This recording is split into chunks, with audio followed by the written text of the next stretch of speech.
सुबह हम पहले वो बात करेंगे जो कि सहजयोग को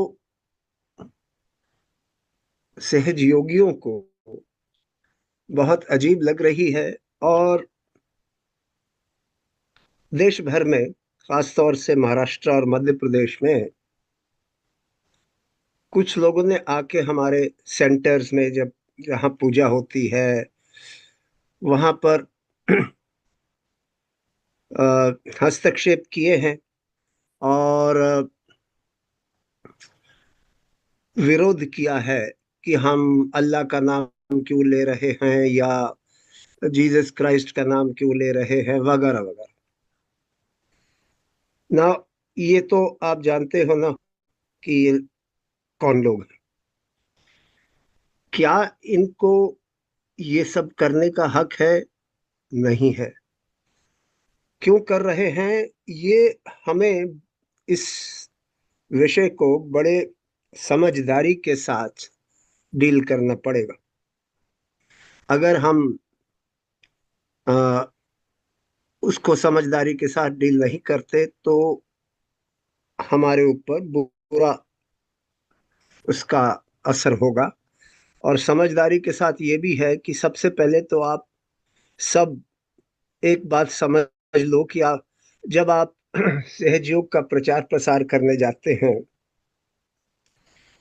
तो आप जानते हो अभी एक रिसेंटली केस आया है जिसमें कि एक टीचर ने क्लास में आत्म साक्षात्कार देते वक्त उन्होंने क्लास को बोला कि अपने इंडेक्स फिंगर को कान में डाल के अल्लाह अकबर बोलो।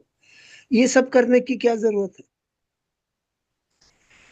तो जब टीचर से पूछा गया तो उसने कहा कि नहीं, वो सब खांस रहे थे। तो अरे, खांस रहे थे तो आप बंधन दे सकते हो, उनको बोलो कि अपने विशुद्धि चक्र को बंधन दे।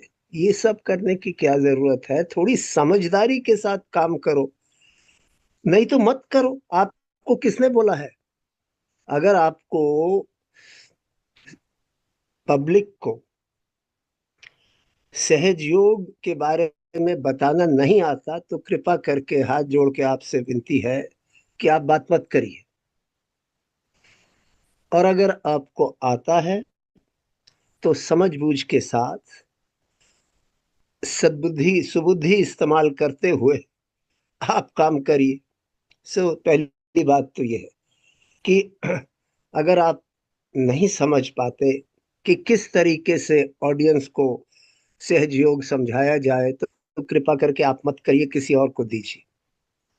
दूसरी बात, क्योंकि इस किस्म का माहौल चल रहा है देश में, तो जैसे मैंने बताया, समझबूझ के साथ, और हमारे जितने भी ट्रस्टीज वगैरह हैं, मैं उनको यही सलाह दूंगा कि आप इनके नेतृत्व से, लीडरशिप से मिलिए। लोअर लेवल पे काम नहीं चलेगा। और लोअर लेवल पर भी समझाना मुश्किल नहीं है। हाँ, वो आते हैं डंडे वंडे के साथ और डराते धमकाते हैं, उनको बिठाइए, उनको सहयोग का ध्यान करना सिखाइए, एक बार अनुभव दीजिए, फिर देखिए क्या होता है।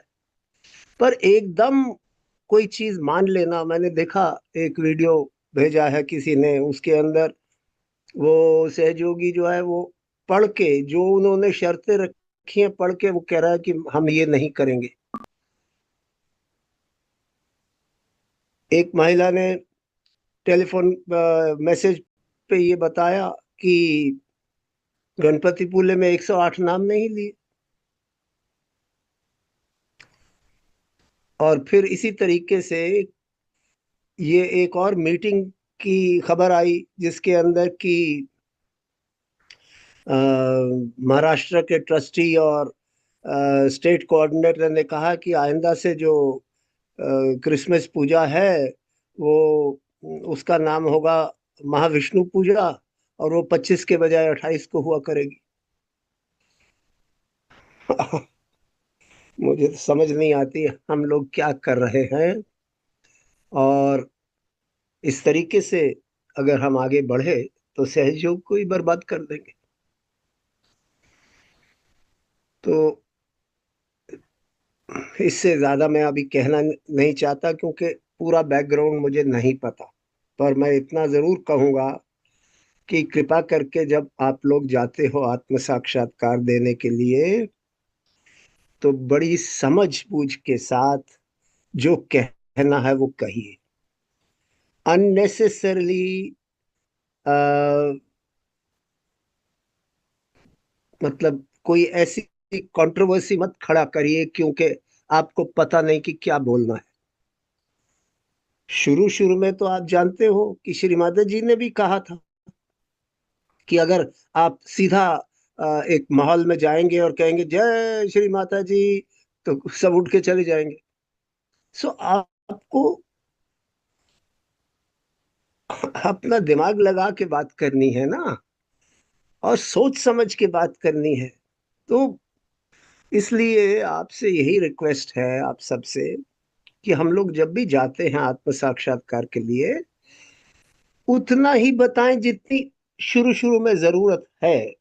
जब उस इंसान को वाइब्रेशन शुरू हो जाएंगी, तो वो ऑटोमेटिकली अनायास अपने आप चीजें समझ जाएगा। वैसे इंसान में की बुद्धि जो है वो समझ नहीं पाती। आफ्टर ऑल आपको याद होगा, पढ़ा होगा कि जीसस क्राइस्ट जैसे महाअवतार को सूली पर चढ़ा दिया, तो अगर उनको कर सकते थे तो आप कौन सी खेत की मूली हैं। तो इसलिए कृपा करके यूज योर विजडम, अपने विवेक को इस्तेमाल कीजिए, और उतना ही कहिए जितनी जरूरत है। अपनी नॉलेज मत दिखाने की कोशिश कीजिए वहां पर, क्योंकि अगर ऐसा करेंगे तो सहजयोग का ही नुकसान होगा। और अभी मैं नहीं कहता, इन लोगों से, ट्रस्टीज वगैरह से मिल के बात करेंगे बाद में। पर आप लोगों को मैं इस वास्ते आगाह कर रहा हूं कि आप में से भी हो सकता है कुछ लोग जाएं और आत्म साक्षात्कार की क्रिया करें। और जब करते हैं तो इन बातों का जरा ध्यान रखें। बाकी हम देखते हैं कि किस तरीके से इस विषय को आगे बढ़ाया जा सकता है। चलिए आगे